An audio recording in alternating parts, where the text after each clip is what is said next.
Hello guys, welcome to RP Academy. तो दोस्तों, आज हम लोग पढ़ने वाले हैं हमारा नया चैप्टर जो कि है बॉन्ड्स के बारे में।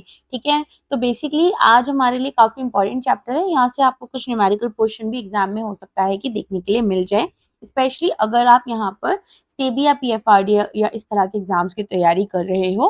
तो चलिए स्टार्ट करते हैं। सबसे पहले बॉन्ड्स होते क्या हैं। तो मैं बहुत सिंपल सी लैंग्वेज में आपको बॉन्ड्स के बारे में बताती हूँ कि बॉन्ड्स होते क्या है। देखो, मान लो एक कंपनी है, कंपनी ए। कंपनी ए को यहाँ पर 10 लाख रुपए की जरूरत है। अब ऐसे में क्या होगा, जब कंपनी को यहाँ पर 10 लाख रुपए की जरूरत होगी तो कंपनी क्या कर रही है, कंपनी आपसे यहाँ पर लोन ले सकती है। ठीक है, तो अब कंपनी जब लोन लेना चाहती है इन 10 लाख रुपए के लिए, तो वो डायरेक्टली लोन नहीं मांग रही। कंपनी क्या कर रही है यहाँ पर, कंपनी यहाँ पर अपना एक डेट इंस्ट्रूमेंट मतलब एक ऐसा फाइनेंशियल इंस्ट्रूमेंट जिसके थ्रू यहाँ पर वो पैसा अपने लिए लेगी। ठीक है, तो कंपनी यहाँ पर एक कंपनी जो है वो इशू कर रही है। क्या इशू कर रही है, एक बॉन्ड इशू कर रही है। अब ये बॉन्ड यहाँ पर कितने रुपए चाहिए कंपनी को, 10 लाख रुपए। तो इस बॉन्ड की जो फेस वैल्यू होगी वो आपकी कितनी हो जाती है यहाँ पर, 10 लाख रुपए। तो 10 लाख रुपए हम बोल सकते हैं प्रिंसिपल अमाउंट है, राइट। और प्रिंसिपल हमारा क्या हो गया यहाँ पर, फेस वैल्यू बन जाता है। नेक्स्ट, अगर अब हम बात करें, यहाँ एक इन्वेस्टर है मिस्टर बी। मिस्टर बी चाहते हैं कि वो यहाँ अपनी तरफ से 10 लाख रुपए इन्वेस्ट करें। तो इन्होंने क्या किया, ये इन्वेस्टर है, ठीक है, इन्होंने इस बॉन्ड को बाई कर लिया। तो अब ये बॉन्ड इनके पास आ गया। आप कोई सामान आप बाई कर रहे हो तो आपके पास आ गया, तो आप कौन बन जाते हो, बॉन्ड होल्डर। ठीक है, ए क्या है, ए ने बॉन्ड इशू किया, बॉन्ड बन गया इशुअर, राइट। अब आगे देखो, यहाँ पर इसकी फेस वैल्यू 10 लाख रुपए होगी। तो क्या ए केवल 10 लाख रुपए वापस करेगा इनको, नहीं। अब यहाँ पर मान लो ये जो 10 लाख रुपए हैं ये इनको 5 साल के लिए चाहिए थे। तो ऐसे में यहाँ पर एक इंटरेस्ट रेट, एक कूपन रेट हम इसे बोलेंगे, एक कूपन रेट डिसाइड किया जाएगा। For example 10%। तो इसका मतलब हुआ 10% पर एनम फॉर एग्जाम्पल, या सेमी एनुअल हो सकता है या मंथली। ठीक है, अगर मंथली है मतलब हर महीने 10% रुपीज दिए जाएंगे। अगर पर एनम है तो यहाँ पर एनुअली दिए जाएंगे। तो मानकर चलो कि यहाँ पर एनुअली बात हुई है कि इंटरेस्ट पेमेंट की जाएगी। तो क्या होगा, यहाँ पर मिस्टर बी जो है, ठीक है, मिस्टर बी को ए क्या कर रहे हैं, जो आपकी फेस वैल्यू कितनी थी, 10 लाख रुपए थी। तो 10 लाख रुपए का क्या कर रहे हैं यहाँ पर, 10% अमाउंट देंगे, राइट। तो यहाँ पर 1 लाख रुपीज क्या कर रहे हैं, हर साल इनको पर एनम हर साल 1 लाख रुपए देंगे। तो ये तो 5 साल में केवल 5 लाख रुपए हुए। लेकिन यहाँ पर ये क्या है, ये है इंटरेस्ट पेमेंट। ठीक है, अब क्या बचा, प्रिंसिपल। प्रिंसिपल कब पे किया जाता है बॉन्ड में, प्रिंसिपल किया जाता है मैच्योरिटी पर। मैच्योरिटी बोले तो ये इंस्ट्रूमेंट आपका कितने साल के लिए इशू किया गया है, 5 साल के लिए। तो जो 5th ईयर होगा, 5th ईयर में जब यहाँ पर 1 लाख रुपए पे किए जाएंगे इंटरेस्ट के साथ में, तो प्रिंसिपल भी पे किया जाता है। ठीक है, इतना समझ में आया। अब एक कॉन्सेप्ट होता है हमारे पास में, टाइम वैल्यू ऑफ मनी।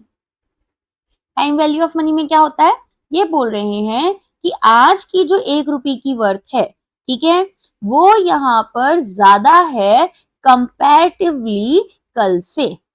क्यों, क्योंकि आज इस 1 रुपए को आप चाहो तो इन्वेस्ट कर सकते हो कहीं पर, और यहाँ पर कुछ इंटरेस्ट अर्न कर लोगे, चाहे 5 पैसे का अर्न किया। जबकि कल जो है ये आपका अमाउंट गिर जाएगा। ऑल्सो आपको पता है इन्फ्लेशन का कॉन्सेप्ट भी हमारे पास लगता है ना, कि हमारे पास में हर साल 4% का inflation on an average usually हम देखते हैं कि बढ़ जाता है। तो यहाँ पर आप क्या देखते हैं, आप देखेंगे कि बॉन्ड्स में जब आपको पेमेंट की जाती है, ठीक है, तो एक तो कूपन पेमेंट की जा रही थी 1 लाख रुपए जो हम हर साल कर रहे थे। तो यहाँ पर हमें इसकी प्रेजेंट वैल्यू निकालनी होती है। ऑल्सो फेस वैल्यू हम दे रहे थे प्रिंसिपल जो था, तो उसकी भी हम यहाँ पर क्या निकालेंगे, यहाँ पर प्रेजेंट वैल्यू निकालते हैं। तो यहाँ पर ये जो आर है ये क्या होता है, ये यील्ड टू मैच्योरिटी या फिर रिक्वायर्ड रेट ऑफ रिटर्न बोला जाता है। अब ये आर जो होगा ये हम लगाते हैं इस हिसाब से कि आज से हमें जब 1 साल बाद 1 लाख रुपए मिल रहे हैं तो आज उनकी वर्थ कितनी है, 2 साल बाद 1 लाख रुपए मिलेंगे उनकी आज क्या वर्थ है। तो इस तरीके से हम यहाँ पर कूपन पेमेंट का और जो 10 लाख रुपए बी ने इन्वेस्ट किए थे उनकी आज क्या वर्थ है और 5 साल के बाद में कितनी वर्थ होगी ये हम चेक कर लेते हैं। इतना समझ में आ गया। चलो अभी और अच्छे से समझेंगे थ्योरी पढ़ते हुए तो ज्यादा बेटर समझ आएगा। तो यहाँ पर ये बोल रहे हैं कि जो हमारे बिजनेसेस होते हैं इनको पैसे की जरूरत होती है। क्यों जरूरत होती है? ताकि अपनी बिजनेस एक्टिविटीज को एक्सपेंड कर पाए। अब एक्सपेंशन करेंगे और इन्वेस्टमेंट्स चाहते हैं तो प्रमोटर्स क्या करते हैं, अब यहाँ पर इन्वेस्टमेंट्स करते हैं। बट आपको अपनी इक्विटीज आपके पास लिमिटेड है, पहली चीज। दूसरी चीज, अगर आप बहुत ज्यादा अपनी इक्विटी इशू कर दोगे तो आपके पास से वोटिंग राइट्स कम होती चली जाएंगी, आपका कंट्रोल कम होता चला जाएगा। तो हम यहाँ पर क्या देख रहे हैं, यहाँ पर हम देख रहे हैं कि आपको क्या करने की कोशिश करनी है, आपको यहाँ पर कोशिश करनी है कि आप कुछ डेट भी ले लें। ठीक है, देखो हर एक कंपनी का ना अपना कैपिटल स्ट्रक्चर होता है। उस कैपिटल स्ट्रक्चर में कंपनी या तो जो पैसे हैं, जो फंड्स हैं, वो कैसे रेस करेगी, डेट लेगी। जैसे बैंक से डेट ले लिया, लोन ले लिया, या फिर अपने फ्रेंड से आप लोगों ने लोन लेकर तब बिजनेस शुरू किया। और यहाँ पर अपने जो शेयर्स हैं, अपनी जो इक्विटी है, इसे यहाँ पर इशू करके लेती है। ठीक है, शेयर्स निकलते हैं कंपनीज के आपके स्टॉक एक्सचेंजेस पर, तो कम आप लोग उसके लिए पैसा देते हो, फिर स्टॉक आपके हो जाते हैं। कंपनी उस फंड को यूज करती है, इन्वेस्ट कर देती है प्रोजेक्ट्स में। तो यहाँ पर या तो आप बैंक को अप्रोच कर लेते हो और लोन ले लेते हो, या फिर पब्लिक से पैसा ले रहे हो। पब्लिक से ले रहे हो तो कैसे ले रहे हो, बॉन्ड्स या स्टॉक्स के थ्रू। ठीक है, चलो आगे देखते हैं। अब जब हम कैपिटल रेज करते हैं तो यहाँ पर बैंक से या फिर अपने डेट्स को जब इशू करते हैं तो ये हमारा डेट फाइनेंसिंग में आ जाता है। जबकि अगर हम यहाँ पर अपने शेयर्स को बेच रहे हैं, जैसे एक कंपनी है, ठीक है, एक एग्जांपल लो, एक कंपनी है, मिस्टर ए रन कर रहे थे, अब वो उसको एक्सपेंड करना चाहते थे। उन्होंने अपने फ्रेंड से बोला कि तुम मेरे साथ पार्टनरशिप में आ जाओ, दोनों मिलकर इसे रन करेंगे और तुम भी थोड़ा पैसा लगा देना, मैं भी। तो यहाँ पर 50-50% की पार्टनरशिप हो गई। तो इन्होंने ऐसा बोल सकते हैं अपने 50% इक्विटी बी को दे दी, तो यही हमारी चीज हो जाती है। ठीक है, चलो तो बॉन्ड्स क्या है, बॉन्ड्स हमारे डेट इंस्ट्रूमेंट्स होते हैं, जबकि स्टॉक्स क्या है, इक्विटी हो जाते हैं। ठीक है, अब यहाँ पर हम इक्विटीज जो हैं वो एक स्टॉक इन्वेस्टर खरीदता है और कंपनी का कुछ हिस्से का, चाहे माइनॉरिटी चाहे मेजॉरिटी, क्या बन जाता है, ओनर बन जाता है। अब यहाँ पर इनको हम वोटिंग राइट्स देते हैं। जब आप शेयर्स खरीदते हो तो शेयर्स में मैक्सिमम जो आपके शेयर्स होते हैं वो विद इक्विटी राइट्स होते हैं, वोटिंग राइट्स होते हैं। कि अगर अब कंपनी कोई भी डिसीजन ले रही है तो यहाँ पर आपको भी आपके पास जितने शेयर्स हैं उस प्रपोर्शन में क्या मिल जा रही है, आपको भी यहाँ पर ओनरशिप मिल जाती है, वोटिंग राइट्स मिल जाती हैं। ऑल्सो जब आप शेयर्स खरीदते हो तो एक कंपनी को जो प्रॉफिट होता है, ठीक है, उसका एक हिस्सा कंपनी डिविडेंड की फॉर्म में वापस दे रही होती है स्टेक होल्डर्स को। ठीक है, चलो अब अगर हम बात करें शेयर होल्डर की, तो यहाँ पर इन्होंने तो इक्विटीज आपने खरीद ली, लेकिन कंपनी और क्या कर सकती है, यहाँ पर बॉन्ड्स इशू कर सकती है। तो इन्वेस्टर्स यहाँ पर इन बॉन्ड्स को बाई करते हैं और कंपनी को पैसा देते हैं। जब आप किसी से उधार लेते हो तो वो पर्सन आपके लिए क्रेडिटर बन जाता है और आप डेटर बन जाते हो। आपने उधार लिया, आपके ऊपर उधार चढ़ा, डेट आपके ऊपर आया, आप बन गए डेटर। जिसने उधार दिया उसने क्रेडिट दिया, आपको उधार दिया, तो वो बन गए यहाँ पर क्रेडिटर। ठीक है, तो यहाँ पर मिस्टर बी जो थे वो कौन कहलाएंगे, मिस्टर बी यहाँ पर कहलाएंगे क्रेडिटर। ठीक है, और ए ने यहाँ पर, ए जो कंपनी थी इसने यहाँ पर पैसा इशू किया है, बॉन्ड इशू किया है, तो ये क्या बन जाएंगे, डेटर, जिन्होंने उधार लिया है। ठीक है, चलो अब यहाँ पर प्राइमरी एडवांटेजेस क्या है हमारे क्रेडिटर बनने की, कि हमारे पास यहाँ पर मान लो एक कंपनी है, ठीक है, अब वो कंपनी लिक्विडेट हो रही है, बंद हो रही है कंपनी। तो जब कोई कंपनी बंद हो रही होती है तो यूजुअली लॉसेस में होती है, तो अब उधार लिया होता है, लोगों का पैसा वापस करना है। तो सबसे पहले जब वो अपनी मशीन, अपनी जमीनें, सब चीजों को बेचेगी तो यहाँ पर सबसे पहले जो डेट है, ठीक है, वो वापस करती है। फिर आते हैं हमारे पास में प्रेफरेंस शेयर्स। उन्हें वापस करती है। उसके बाद में अगर कुछ बच जाता है तो इक्विटी शेयर होल्डर्स के पास पैसा जाता है। ठीक है, तो यहाँ पर आप क्या देख रहे हैं, हमारे पास में अगर कभी भी बैंक्रप्सी देखने के लिए मिली तो बॉन्ड होल्डर जो है वो यहाँ पर पहले उसको पैसा दिया जाएगा, उसके बाद एक शेयर होल्डर को, इक्विटी होल्डर को पैसा दिया जाता है। तो हम बोल सकते हैं कि बॉन्ड्स हमारे कम रिस्की है कंपैरेटिव टू स्टॉक्स। ठीक है, और बॉन्ड होल्डर्स जो होते हैं इनको इंटरेस्ट या फिर डिविडेंड भी दिया जाता है प्रिंसिपल अमाउंट के साथ में, जब ये मेच्योरिटी की आप इनको रिटर्न कर रहे होते हो। जबकि जो प्रॉफिट होता है वो हमारे शेयर होल्डर्स के साथ जाता है। इसका मतलब है इक्विटी होल्डर्स जो हैं उनको यहाँ पर फिक्स्ड इंटरेस्ट या फिर फिक्स्ड डिविडेंड पेमेंट्स नहीं होती, लेकिन आपके डेट होल्डर्स जो हैं, आपके बॉन्ड होल्डर्स जो हैं, उनको यहाँ पर आप देखेंगे कि पेमेंट जो है वो इंटरेस्ट पेमेंट्स फिक्स हो रही थी। जैसे हमने देखा था 1 लाख रुपए यहाँ पर बी को हर साल मिल रहे थे। ठीक है, अब आते हैं बॉन्ड्स पर। तो बॉन्ड आपके लिए एक फिक्स्ड इनकम इंस्ट्रूमेंट कहला सकते हैं। यहाँ पर आपको हर बार एनुअली, जैसे मैंने बताया था, सेमी एनुअली हो सकता है, मंथली हो सकता है, क्या मिल रहा है, फिक्स्ड इनकम मिल रही है, जो कि यहाँ पर आपने एक लोन दिया है ना। एक लोन हमारा बी को, मैंने बोला था ना, इन्वेस्टर भी बोल देते हैं किसी बोरोवर को। तो बॉन्ड्स यहाँ पर हमारी कंपनीज यूज करती हैं, म्युनिसिपैलिटीज, स्टेट्स और सॉवरेन गवर्नमेंट, मतलब central government, state government, companies, municipalities सभी आपके बॉन्ड्स यूज कर रही होती हैं। तो ओनर्स जो होते हैं इन बॉन्ड्स के, उनको हम बोलते हैं डेट होल्डर्स या फिर क्रेडिटर्स। ठीक है, और बॉन्ड डिटेल्स जो होती हैं वहां पर आपकी एंड डेट भी आती है कि भाई ये जो प्रिंसिपल है हमारे लोन का, ये हम एकदम एंड में मैच्योरिटी के टाइम पर पे कर रहे होते हैं। और जो फिक्स्ड इंटरेस्ट पेमेंट है वो मैंने बताया था annually, semi annually, quarterly, monthly कैसे भी हो सकती है। अब मैंने आपको बताया था बॉन्ड्स हमारे पास में इशू होते हैं। ठीक है, तो इशू जिस प्राइस पर हो रहे हैं, हो सकता है कि 10 लाख का बॉन्ड था, लेकिन यहाँ पर हमने डिस्काउंट में इशू किया, 7.5 लाख रुपए में किया। तो यहाँ पर एक होता है आपके पास इशू प्राइस, जिस पर बॉन्ड को हमने इशू किया है। ठीक है, तो यहाँ पर किस तरह की बॉन्ड की कैरेक्टरिस्टिक्स है, उसके अकॉर्डिंग हम देखेंगे कि हमारे बॉन्ड का इशू प्राइस होता है। तो मान लो यहाँ पर इशू प्राइस आपका फेस वैल्यू से ज्यादा है। ठीक है, फेस वैल्यू आपकी कम है, तो हम बोल देते हैं बॉन्ड आपका प्रीमियम पर है। अगर इशू प्राइस कम है और फेस वैल्यू ज्यादा है, जैसे कि हमने इशू तो किया 10 लाख, 7 लाख पर, और फेस वैल्यू थी यहाँ पर 10 लाख, तो ये किस पर हो गया, डिस्काउंट पर हो गया। ठीक है, चलो।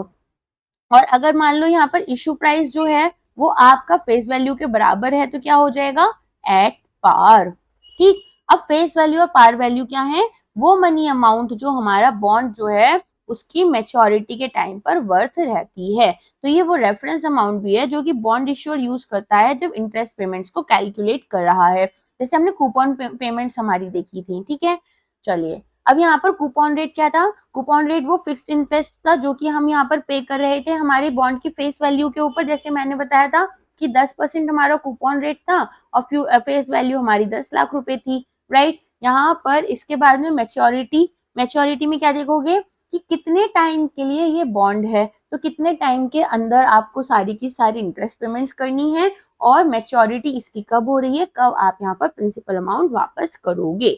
सिक्योर्ड और अनसिक्योर्ड, देखो कोई भी लोन है, डेट है, उसे सिक्योर्ड तब बोलते हैं जब कोई कोलेट्रल उसके साथ होता है। कोलेट्रल क्या है, मान लो आपने घर के लिए लोन लिया, तो आपने यहाँ पर जब घर बनाने के लिए लोन लिया तो घर की जो जमीन थी उसे यहाँ पर आपने गिरवी रख दिया, कोलेट्रल मॉर्गेज पर रख दिया, तो ये आपके लिए क्या कहलाता है, कोलेट्रल। तो जहां भी कोलेट्रल आपका इन्वॉल्व होता है वो लोन आपका सिक्योर्ड हो जाता है कि भाई एक एसेट है। अगर मान लो यहाँ पर बोरोवर डिफॉल्ट कर गया, आपने लोन लिया, लोन की पेमेंट आप नहीं कर पाए, तो बैंक क्या करेगी, जो जमीन आपने गिरवी रखी है उसे बेच देगी और पैसा निकाल लेगी। तो बैंक के लिए ये लोन जो है सिक्योर्ड हो गया।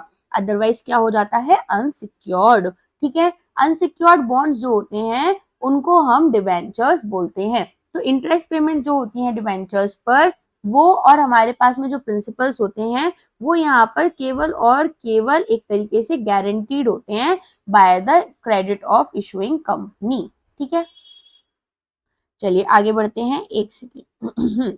इसके अलावा अगर हम बात करें यहाँ पर, अगर कोई कंपनी फेल कर जाती है और बॉन्ड होल्डर्स जो हैं, ठीक है, उन्हें यहाँ पर अपनी इन्वेस्टमेंट का थोड़ा सा पार्ट मिलता है या फिर यहाँ पर बहुत छोटा पार्ट मिल रहा है, तो हम क्या देखेंगे कि हमारे पास में ऐसा अनसिक्योर्ड के टाइम पर हो सकता है। सिक्योर्ड में क्या होगा, सिक्योर्ड में ठीक है आपने पूरा पेमेंट नहीं किया, हम आपकी जमीन बेच देते हैं, वहां से जो पैसा होगा वो निकाल लेंगे।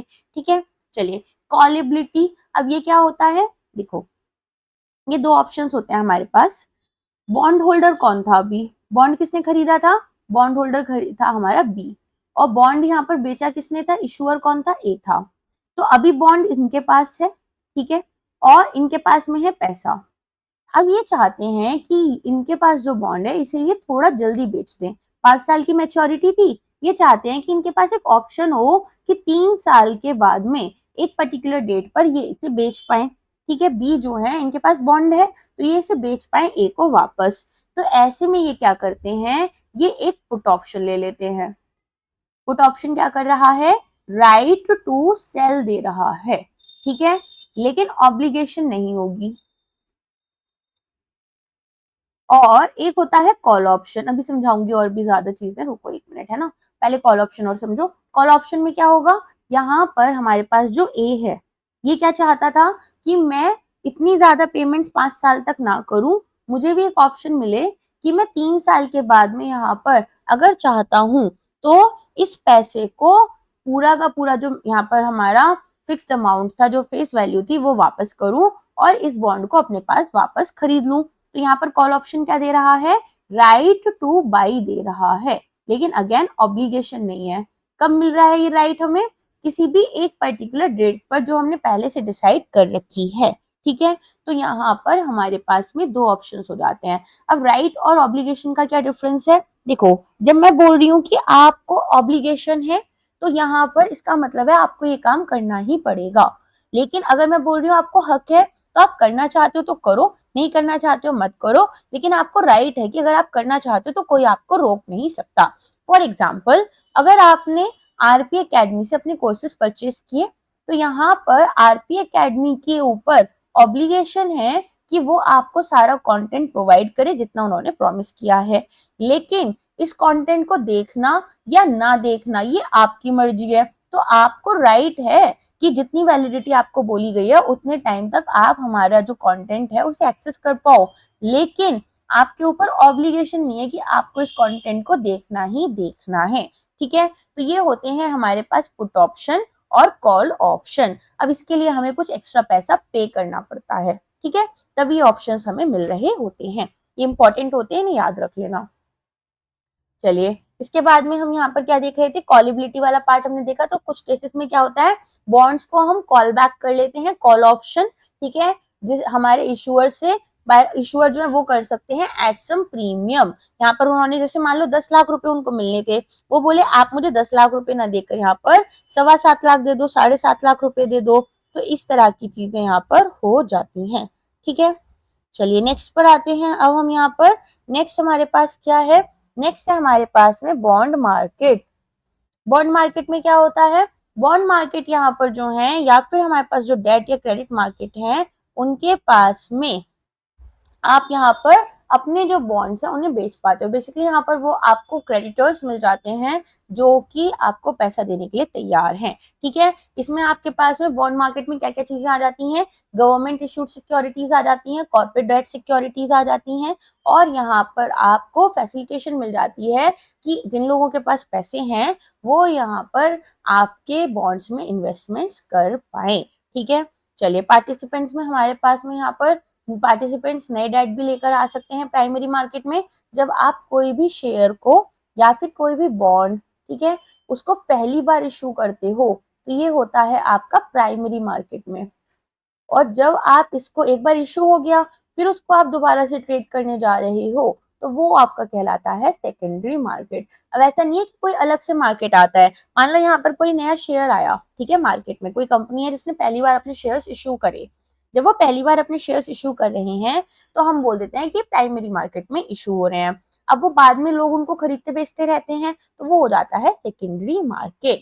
ठीक है, चलिए इसके बाद में जो पार्टिसिपेंट्स हैं वो यहाँ पर किसी भी तरह सेम होते हैं जो कि यहाँ पर हमारे पास अदर फाइनेंशियल मार्केट्स में होते हैं, जैसे इंडिविजुअल्स, इन्वेस्टर्स, गवर्नमेंट फर्म्स होती हैं, कॉर्पोरेट्स होती हैं। तो बॉन्ड्स जो हैं वो यहाँ पर थियोरेटिकली कैसे बोल सकते हैं कि डेट इशूअर्स जो हैं वो यहाँ पर इनको लेकर आते हैं और यहाँ पर कुछ मनी ओ कर रहे होते हैं, और सेलर्स जो हैं वो यहाँ पर फंड्स जो हैं, ठीक है, वो यूजुअली क्या कर रहे हैं, बेसिकली हमारे पास दो लोग हो गए ना, इशूअर क्या कर रहा है, पैसा ले रहा है, और बायर जो है बॉन्ड का वो यहाँ पर पैसा दे रहा है। अब आते हैं रिस्क को, ठीक है। तो बाजिल नॉर्म्स थोड़ा सा पढ़ लेना, उससे आपको थोड़ा सा रिस्क के बारे में समझ में आ जाएगा कि किस तरह से मैंने रिस्क को यहाँ पर बताया है कि रिस्क होते क्या है। सबसे पहले अगर हम बात करें रिस्क ऑफ बॉन्ड्स की, तो रिस्क ऑफ बॉन्ड्स में हमारे पास क्या क्या रिस्क आते हैं। एक आता है इंटरेस्ट रेट रिस्क। अब इंटरेस्ट रेट रिस्क क्या है, मान लो यहाँ पर हमारे पास में फिक्स रेट नहीं था, फ्लोटिंग रेट था, रेट हमारा चेंज हो रहा था। अब किसी वजह से कंपनी जो है अच्छा परफॉर्म नहीं कर रही है, मार्केट में यहाँ पर ऐसी सिचुएशन चल रही है कि इंटरेस्ट रेट्स गिर गए, तो यहाँ पर जो हमारा बॉन्ड होल्डर है उसे इंटरेस्ट पेमेंट्स कब मिल रही होंगी, ठीक है। या फिर इंटरेस्ट रेट्स बढ़ गए, अब जिसने इशू किया था उसे ज्यादा इंटरेस्ट पेमेंट करनी पड़ रही है, तो अनफेवरेबल मूवमेंट हो रही है हमारे इंटरेस्ट रेट्स में, ठीक है। तो अब यहाँ पर क्या होगा, जब नए बॉन्ड्स हमारे इशू किए गए तो हायर इंटरेस्ट रेट था कॉम्पिटिटिव बनाने के लिए उनको, ठीक है। लेकिन जो एग्जिस्टिंग बॉन्ड्स होते हैं यूजुअली वहां पर इंटरेस्ट रेट्स आपका लोअर हो जाता है और थोड़े कम अट्रैक्टिव होते हैं इन्वेस्टर्स के लिए, ठीक है। अब ये रिस्क जो है वो यहाँ पर आपके लिए ज्यादा कब देखने के लिए मिलता है, जिन बॉन्ड्स की मैच्योरिटी ज्यादा है, क्योंकि मैच्योरिटी जितनी ज्यादा होगी बॉन्ड उतना ही पुराना हो गया, उतनी ही यहाँ पर उसकी अट्रैक्टिवनेस कम होती चली जाती है। क्रेडिट रिस्क, क्रेडिट रिस्क में क्या होता है, एक जो सामने वाली पार्टी है वो डिफॉल्ट कर जाती है अपनी पेमेंट्स पर। हो सकता है कि वो यहाँ पर आपका 1 साल का लोन था, मान लो यहाँ पर 6 महीने उन्होंने टाइम पर पेमेंट की, 6 महीने के बाद में उनकी जॉब चली गई, कुछ प्रॉब्लम्स आ गए, लॉसेस आ गए, तो धीरे धीरे उनकी तरफ से पेमेंट आनी बंद हो गई। तो यहाँ पर क्या होगा, हमें क्रेडिट रिस्क देखने के लिए मिलता है, जहां पर काउंटर पार्टी, सामने वाली जो पार्टी है वो पेमेंट करने से फेल हो जाती है। तो क्रेडिट रिस्क क्या है, द रिस्क जहां पर हमारा इशूअर जो है बॉन्ड का वो डिफॉल्ट कर जाता है अपनी ऑब्लिगेशंस पर, कि भाई जहां पर उन्हें प्रिंसिपल अमाउंट को वापस करना था, और यहाँ पर जो उन्होंने इंटरेस्ट पेमेंट क्या कहा था कि हम भाई टाइम पर पेमेंट करेंगे, वो अब नहीं कर पा रहे हैं। तो यहाँ पर इसीलिए जरूरी है कि जो कंपनीज बॉन्ड इश्यू कर रही हैं उनकी क्रेडिट रेटिंग हमें अच्छे से पता हो, ताकि यहाँ पर बॉन्ड के डिफॉल्ट होने का चांस हमारे पास कम रहे।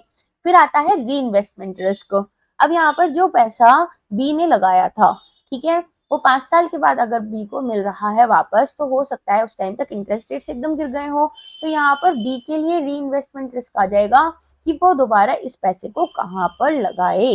तो रिस्क क्या है यहाँ पर, कि पोटेंशियल चैलेंज है कि जो हमारी कूपन पेमेंट्स रिसीव कर रहे हैं वो हम यहाँ पर कहाँ पर ऐसी जगह इन्वेस्ट करें कि हमें यहाँ पर या तो सेम या फिर हायर इंटरेस्ट रेट मिल पाए, ठीक है। तो यहाँ पर अगर कुछ लोग होते हैं ना, वो लोग अपने बॉन्ड्स और ये सारी चीजें ही उधार वगैरह देने पर ही डिपेंडेंट होते हैं, तो उनके लिए ये ज्यादा बड़ा रिस्क हो जाता है। लिक्विडिटी रिस्क, लिक्विडिटी क्या होती है, जो भी हमारे पास शॉर्ट टर्म में कैश या कैश इक्विवेलेंट्स की जरूरत है तो वो हम फुलफिल कर पाए। तो लिक्विडिटी रिस्क में क्या होगा कि हम यहाँ पर हमारे बॉन्ड इंस्ट्रूमेंट को जल्द से जल्द कैश या कैश इक्विवेलेंट्स में कन्वर्ट नहीं कर पा रहे हैं। तो जितने भी बॉन्ड्स हैं जरूरी नहीं है सभी हमारे सेकेंडरी मार्केट में ट्रेड हो रहे हो, ठीक है। मोस्टली बॉन्ड्स हो जाते हैं और उनको आप सेकेंडरी मार्केट में सोल्ड भी कर सकते हैं उनकी मेच्योरिटी डेट से पहले, लेकिन उनकी जो लिक्विडिटी है वो यहाँ पर वेरी करते हुए दिखती है। अब यहाँ पर जो लेस लिक्विड बॉन्ड्स होते हैं वो थोड़े डिफिकल्ट होते हैं बेचने के लिए जल्दी, और यहाँ पर आपको हो सकता है कि जैसे 10 लाख का आपका फेस वैल्यू था, बट आपको उसे 9 लाख रुपए में ही बेचना पड़ गया। इन्फ्लेशन, अब यहाँ मैंने जैसे आपको टीवीएम का कॉन्सेप्ट बताया था, अब आपने लगाया 10 लाख रुपए, ठीक है, इंटरेस्ट पेमेंट भी बहुत ज्यादा हो नहीं रही, and at the end of the day आपको क्या देखने के लिए मिल रहा है कि यहाँ पर आपके पास में इन्फ्लेशन की वजह से जो आपको रिटर्न्स मिले वो भी कंपैरेटिवली कम है, ठीक। फिर आता है कॉल रिस्क। कॉल रिस्क में क्या होता है, जैसे मैंने आपको बताया था टाइम से पहले पहले हम क्या कर सकते हैं, उस बॉन्ड को खरीद सकते हैं, ठीक है। तो यहाँ पर जो इंटरेस्ट पेमेंट्स हम एक्सपेक्ट कर रहे थे वो भी हमें नहीं मिली पूरे टाइम तक, और इसके अलावा इंटरेस्ट रेट्स गिर गए, जिसकी वजह से हमने ये देखा कि हम अब री इन्वेस्टमेंट भी नहीं कर पा रहे, तो री इन्वेस्टमेंट रिस्क भी आ गया। तो जिन बॉन्ड्स के पास में यहाँ पर कॉल ऑप्शन अवेलेबल होता है वहां पर इशूअर जल्दी से इन्हें रिडीम करा सकता है मेच्योरिटी डेट से पहले, अगर इंटरेस्ट रेट्स गिर जाते हैं। और एज अ बॉन्ड होल्डर यहाँ पर आपको प्रिंसिपल अमाउंट मिल जाती है, लेकिन इंटरेस्ट रेट्स अगर यहाँ पर आगे जाकर फ्यूचर में बढ़ते तो वो आपकी अपॉर्चुनिटी खत्म हो जाती है। नेक्स्ट हमारे पास क्या आता है कि हम किस तरीके से इन बॉन्ड रिस्क को मिटिगेट कर सकते हैं। तो सबसे पहले तो हमारे पास ऑप्शन होता है डाइवर्सिफिकेशन का। हम यहाँ पर उन बॉन्ड्स में इन्वेस्ट करें जिनकी मैच्योरिटीज अलग अलग हैं। कुछ शॉर्ट टर्म वाली ले लो, 1 महीना, 6 महीना, 1 साल। कुछ लॉन्ग टर्म वाली ले लो, जैसे 10 साल, 5 साल, 15 साल। तो यहाँ पर इस तरीके से और अलग अलग सेक्टर्स के बॉन्ड्स आप परचेस करो, तो यहाँ पर डाइवर्सिफिकेशन हो जाता है। फिर हम क्या करने की कोशिश करेंगे, मैच्योरिटी टू इन्वेस्टमेंट गोल्स को मैच करने की कोशिश करेंगे। तो हमारे जो बॉन्ड्स हैं, ठीक है, इनकी मैच्योरिटी को हमारे इन्वेस्टमेंट गोल के साथ में मैच करने की कोशिश करेंगे। अगर हमें शॉर्ट टर्म में पैसे की जरूरत होगी तो शॉर्ट मैच्योरिटी वाले बॉन्ड्स में इन्वेस्ट करेंगे, अदरवाइज वाइस वर्सा। फिर हम क्या कर सकते हैं, यहाँ पर इन्वेस्ट कर सकते हैं फॉर लॉन्ग टर्म। तो एक लॉन्गर इन्वेस्टमेंट होराइजन जो है वो हमें हेल्प करता है कि हम यहाँ पर मार्केट फ्लक्चुएशंस और प्राइस साइज से खुद को बचा पाए। इसके अलावा हमारे पास में यहाँ पर कॉल प्रोविजंस हैं। तो अगर आप कॉलेबल बॉन्ड ले रहे हो तो यहाँ पर कॉल प्रोविजंस को भी अच्छे से समझो, और यहाँ पर इम्पैक्ट जो आ सकता है फ्यूचर इन्वेस्टमेंट या फ्लोज पर, उसको भी आपको कंसीडर कर कर चलना होगा। इस क्लास में इतना ही रखते हैं, बाकी पार्ट अब हम नेक्स्ट क्लास में पढ़ेंगे। Thank you so much.